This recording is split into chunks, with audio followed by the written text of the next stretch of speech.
Bonjour, c'est Jean-Christophe de Nikon Passion. On se retrouve aujourd'hui pour un nouvel épisode de la série questions photo, réponses en vidéo et on va parler réglage de sensibilité ISO.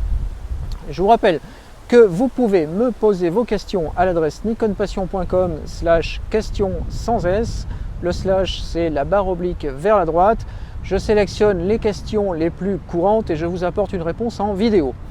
Aujourd'hui, on parle donc réglage de la sensibilité ISO parce que vous êtes très nombreux à me poser la question de savoir quel réglage de sensibilité ISO vous devez choisir sur votre boîtier.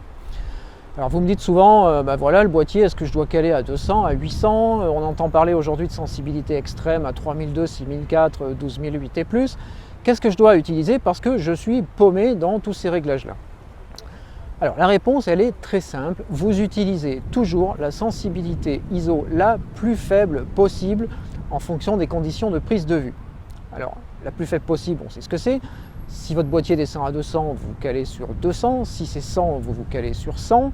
Et là, vous êtes tranquille. Maintenant, c'est la fin de la phrase qui perturbe, c'est en fonction des conditions de prise de vue. Alors bien évidemment, si la lumière manque, vous allez devoir monter en sensibilité. Et ce que je vous conseille, c'est de monter en sensibilité cran par cran jusqu'à avoir un temps de pause et une ouverture correcte pour la photo que vous voulez faire. Mais ne surjouez pas avec la sensibilité, il est inutile de monter à 1600, 3002 ou 6004 si les conditions de prise de vue ne le justifient pas, parce que vous allez apporter du bruit dans vos images. Alors ça, c'est la seconde partie de la réponse.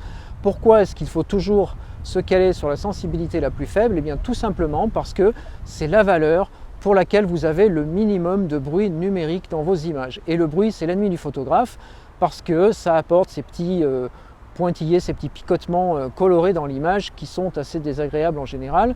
On le voit très bien quand on fait grimper la sensibilité. Faites le test, vous faites une photo simplement à 3002, 6004 ou plus sur votre boîtier et vous allez apercevoir ce bruit qui commence à arriver. Le bruit, on le traite très bien avec les logiciels de dématrissage RAW. Donc là, faites du RAW si vous devez utiliser des sensibilités élevées. Mais très sincèrement, plutôt que de vous embêter à corriger le bruit en post-traitement, évitez d'en avoir dès la prise de vue. Donc utilisez les valeurs ISO les plus faibles. En temps normal, c'est-à-dire quand vous êtes en extérieur, que ce soit l'hiver, l'été, chaque fois que la luminosité de journée est suffisante, vous pouvez tout à fait faire des photos à 100 ou 200 ISO. La plupart des boîtiers réagissent très bien. Les boîtiers récents peuvent monter à 400 voire 800 ISO ou les valeurs intermédiaires selon les réglages du boîtier que vous avez fait. Et généralement à 400 ça marche très bien encore. À partir de 800 sur certains boîtiers on voit arriver le bruit numérique, donc on sait qu'il va falloir traiter les images derrière. Soyez prudent au-delà de 800 tout simplement. Si vous faites de la photo de rue, si vous faites des reportages ou des séries photos dans des lieux qui sont un petit peu à l'ombre et puis tout d'un coup fortement éclairés et ainsi de suite, calez-vous par exemple sur 400. 400 c'est une valeur qui passe partout, ça correspond, pour ceux qui ont connu l'argentique, c'était les films 400 ISO qui passaient partout en reportage, et bien c'est un peu la même chose en numérique. La valeur 400 elle répond très bien.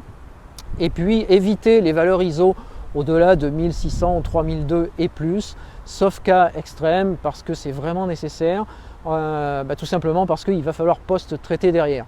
Si le traitement des fichiers RAW ne vous pose pas de problème, si vous avez un logiciel de dématrissage, de développement RAW qui est performant, c'est pas un souci, c'est juste quelques secondes ou dizaines de secondes de plus à y passer.